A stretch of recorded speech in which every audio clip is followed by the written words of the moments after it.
जैसे के बारे में मैं ये कह सकता हूँ कि the Gita is universal gospel to guide a person to become a good human being. Gita के बारे में हजारों विद्वानों ने अपनी बात रखी है। गीता पिछले 5000 साल से मनुष्य जाति को मार्गदर्शन दे रही है। जब मैं ये कहता हूँ कि गीता एक सार्वभौमिक ग्रंथ है, सार्वकालिक ग्रंथ है, एक यूनिवर्सल गॉस्पेल है, तो इसका मेरा मतलब ये है कि गीता मनुष्य मात्र के लिए है। गीता पूरी मानव जाति की थाती है, पूरी मानव जाति की धरोहर है। और गीता के बारे में आप ये समझ लीजिए कि गीता हमारी सारी समस्याओं का समाधान है। ये एक विडंबना ही कही जाएगी कि कस्तूरी बसे तन माही और मृग ढूंढे वन माही। हमारे जीवन में आने वाली प्रत्येक समस्या का समाधान है गीता में। लेकिन हमारे साथ विडंबना ये है कि हम गीता को ना तो पढ़ते हैं, ना समझते हैं, और गीता को कुछ पोंगा पंडितों ने अपनी पोथियों में कैद करने का प्रयास किया। हालांकि ऐसा हुआ नहीं। गीता का विश्व की 75 लैंग्वेजेस में ट्रांसलेशन हो चुका है। गीता के 2000 से ऊपर एडिशन निकल चुके हैं। गीता की कई विद्वानों ने अपने अपने तरीके से व्याख्या की, जिसमें लोकमान्य बाल गंगाधर तिलक, डॉक्टर राधाकृष्णन और स्वामी सुखबोधानंद, स्वामी शिवानंद, और मैं गीता प्रेस गोरखपुर से। और मैंने कहा जैसे हजारों लोगों ने, हजारों विद्वानों ने गीता को समझने और समझाने का प्रयास किया है। मैं ये कह सकता हूँ कि मेरे जीवन में गीता का जो महत्व है उसको मैं शब्दों में नहीं कह सकता। मैं यदि जीवन में कुछ भी सकारात्मक कर पाया हूँ या सकारात्मक सोच पाया हूँ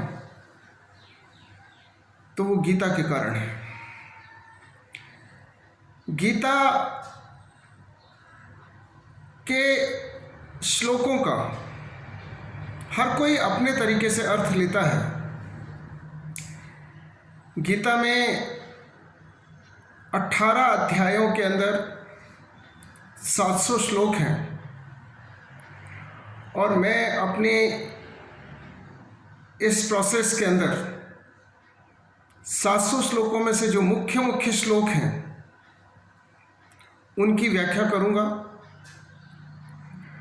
और आपको ये बताने का प्रयास करूंगा कि क्यों गीता सर्वकालिक है, सार्वभौमिक है। गीता हर कंफ्यूज्ड पर्सन के लिए एक तरह से संजीवनी है। जीवन है, जीवन में हमें अनेक समस्याओं का सामना करना पड़ता है, और कई बार हम बुराई का शिकार हो जाते हैं।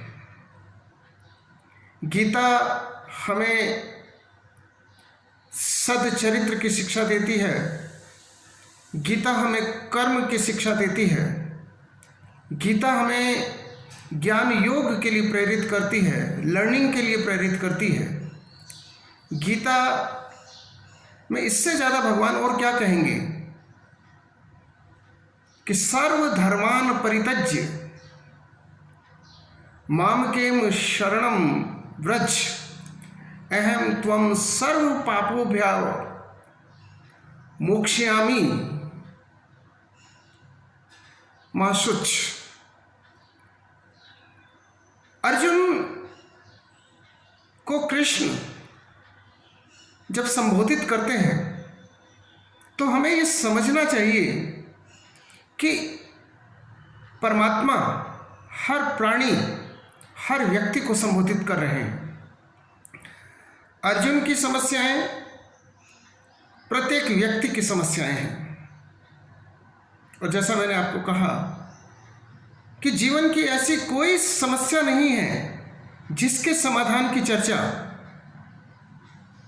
गीता में ना हुई हो। आप मेरे माध्यम से गीता को समझने का प्रयास करें। मैं आपको विश्वास दिलाता हूं कि यदि गीता आपको समझ में आई तो आप जीवन में कभी दुखी नहीं होंगे। आपकी प्रज्ञा स्थिर हो जाएगी, आप स्थित प्रज्ञ हो जाएंगे। और स्थित प्रज्ञ व्यक्ति ना दुख में दुखी होता है और ना ही अत्यधिक हर्ष में अपने होश खोता है। डियर स्टूडेंट्स, आने वाले सोमवार से मैं आपके साथ गीता के श्लोकों को, उनकी व्याख्या करूंगा और आपको समझाने का प्रयास करूंगा।